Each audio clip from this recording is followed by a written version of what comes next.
अब तो कानूनन उन दोनों का तलाक हो चुका है दामोदर। फिर भी मुझे लगता है कि मानव और श्रावणी की शादी रुकेगी। रुकेगी। बाबा,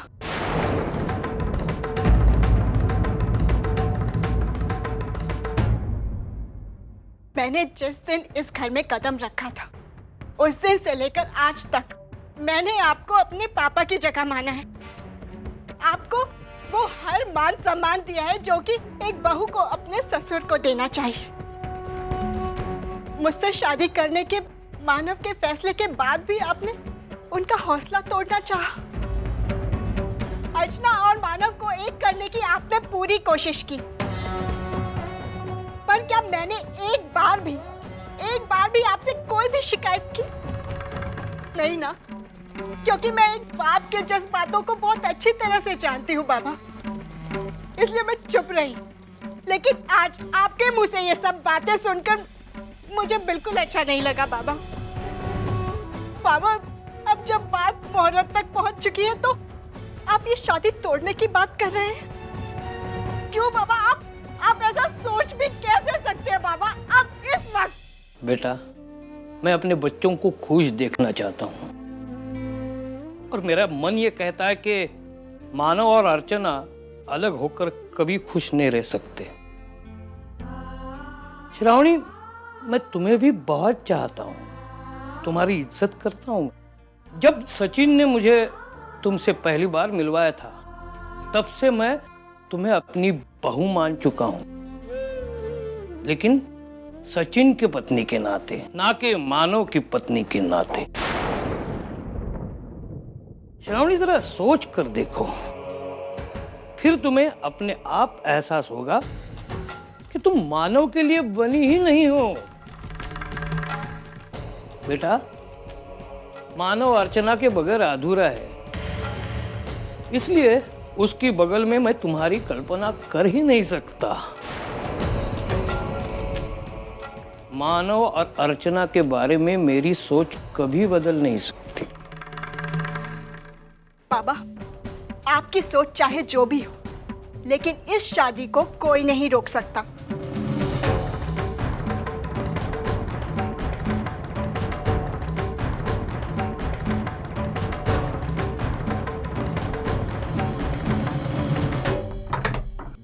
बाबा, खाना लग गया है, आप लोग आ रहे हैं ना? एक मिनट वर्षा।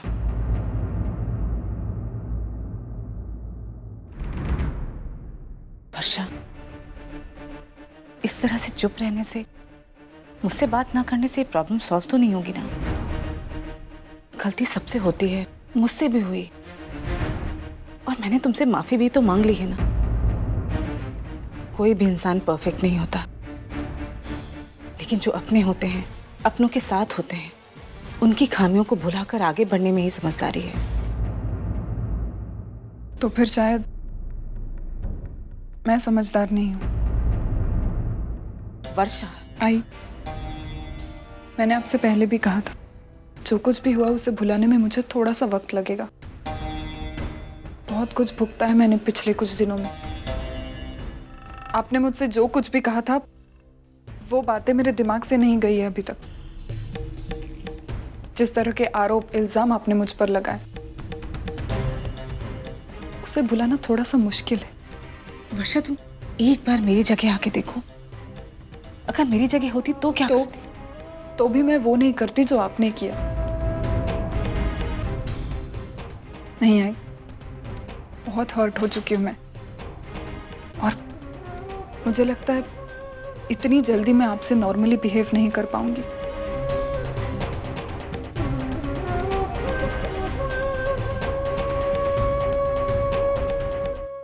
ये तुम नहीं, तुम्हारा ईगो बोल रहा है वर्षा।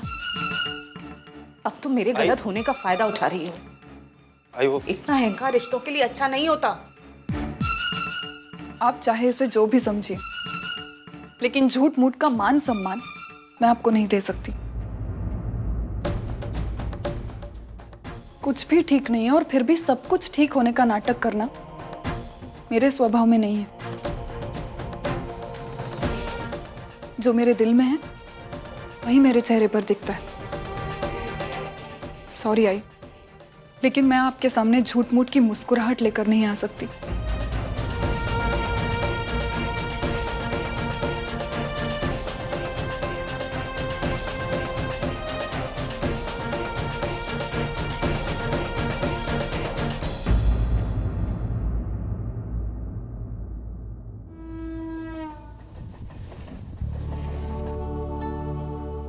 अर्चू, भाजी छान झाली हा?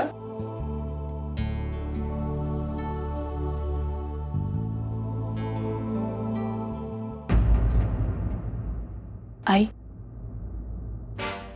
मैं अपनी नाइट स्कूल फिर से ज्वाइन करना चाहती हूँ।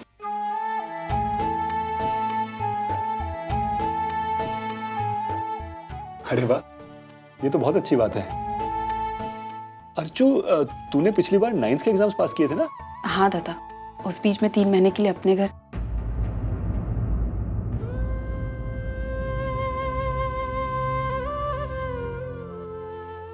मेरा मतलब है मानव के घर चली गई थी ना, इसलिए।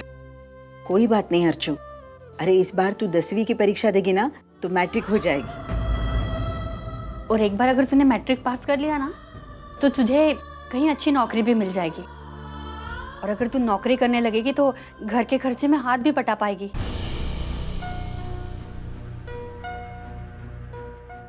अब तू तो अच्छी तरह जानती है कि इस बढ़ती हुई महंगाई के जमाने में मुट्ठी भर पैसों से घर खर्च चलाना कितना मुश्किल होता है ना? अर्चू पढ़ेगी जरूर, लेकिन अपने सेल्फ डेवलपमेंट के लिए। उसे नौकरी करने की या फिर इस घर में पैसे लाने की कोई जरूरत नहीं है। उसके लिए इसका बड़ा भाई जिंदा है अभी तक। विनोद, अरे मैंने ऐसा क्या कह दिया जो तुम इतना नाराज हो गए? तुमने क्या कहा है और क्या कहना चाहती हो, यह मुझसे बेहतर तुम जानती हो। मेरा मुंह ना खुलाओ तो अच्छा है। हद है, इस घर में तो प्रैक्टिकली सोचना भी गुनाह है। हाँ, इस घर के लोग दिमाग से नहीं सोचते। इस घर के लोग हमेशा से दिल से सोचते थे, सोचते हैं और सोचते रहेंगे। और यही इस घर की सबसे बड़ी ताकत है। अर्चू पढ़ना चाहती है, जरूर पढ़े, लेकिन पढ़ाई लिखाई के बाद अगर उसे नौकरी करनी है तो वो सिर्फ अर्चू तय करेगी। और हां, घर के खर्चे के इशू को लेकर कोई भी अर्चू को नौकरी करने के लिए मजबूर नहीं करेगा। लेकिन विनोद, ऐसी पढ़ाई किस काम की जो घर के काम ना है? दादा, वही बिल्कुल ठीक कह रही। जब मैं अपनी पढ़ाई पूरी कर रही तो फिर अगर मैं कमाऊं ही ना और इस घर में थोड़ी बहुत मदद भी ना कर सकूं तो मेरी पढ़ाई का मतलब ही नहीं है ना। अर्चू? हाँ विनोद, अर्चू बिल्कुल ठीक कह रही है। देखो, इस घर ने कभी बेटा और बेटी में फर्क नहीं किया है। अगर बेटा घर की जिम्मेदारी ले सकता है तो बेटी भी तो घर की जिम्मेदारी उठा सकती है ना। और ये सारी बातें तो इसलिए हो रही क्योंकि अर्चू इस घर में वापस आ गई, वरना। मंजू क्या कहना चाहती है वो हम सब अच्छी तरह से जानते हैं। वो कितनी गलत है ये भी हम सबको मालूम है, लेकिन आप उसे सपोर्ट कर रहे हैं क्योंकि आप नहीं चाहते कि उसे बुरा लगे। लेकिन नहीं, एक बात आप मेरी अच्छी तरह से समझ लीजिए। आप मंजू के साथ कितनी भी अच्छाई कर लो, लेकिन उस पर ना तो कोई फर्क पड़ा था और ना ही कोई फर्क पड़ेगा।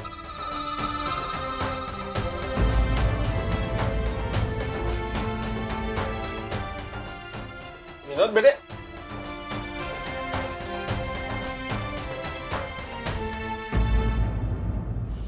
कविता, काय गरम होत आहे? पाणी आण ग जरा।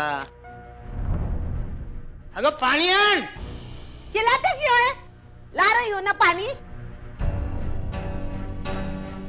लो।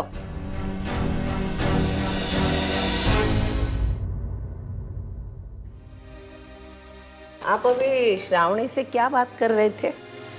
क्या कहा? वेड़ पांगरून पेड़गावला जाऊ नका। आप बराबर जान गए मैं किस बारे में पूछ रही हूँ। मानव और श्रावणी की बात को लेके आप श्रावणी से क्या कह रहे थे? यही कि कोई चमत्कार हो जाए और मानव और श्रावणी की शादी रुक जाएगी और अर्चना और मानव फिर से एक हो जाएंगे। सपने से बाहर आ जाओ। अगर ऐसा चमत्कार होना था ना तो पहले हो चुका था। अब कुछ होने वाला नहीं है। मानव और श्रावणी की शादी होकर रहेगी। मैं खुद आगे बढ़कर ये शादी करवा के रहूंगी। तेरी जुबान इतनी जल्दी बदल कैसे गई? कुछ दिन पहले तो तू अर्चना और मानव का तलाक चाहती थी और फिर ये अभी क्या? अरे यहाँ मेरी मानता कौन है और सुनता कौन है? यहाँ हर एक अपनी मनमानी करता है। अर्चना और मानव ने अलग होके महानता के झंडे गाड़ दिए हैं। मैं चीखती रही, चिल्लाती रही, सुनने वाला कौन है कोई? माना कि मानव और अर्चना एक दूसरे के लिए सही है। हाँ, आगे सुनिए, बीच में हाँ मत करिए। लेकिन दोनों ने अलग होके अलग रहने का फैसला किया है ना।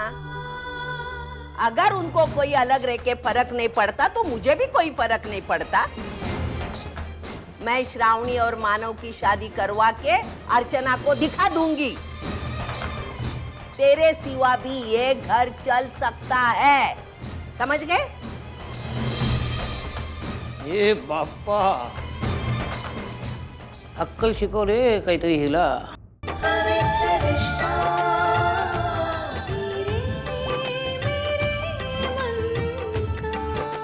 जी टीवी आज लिखेंगे कल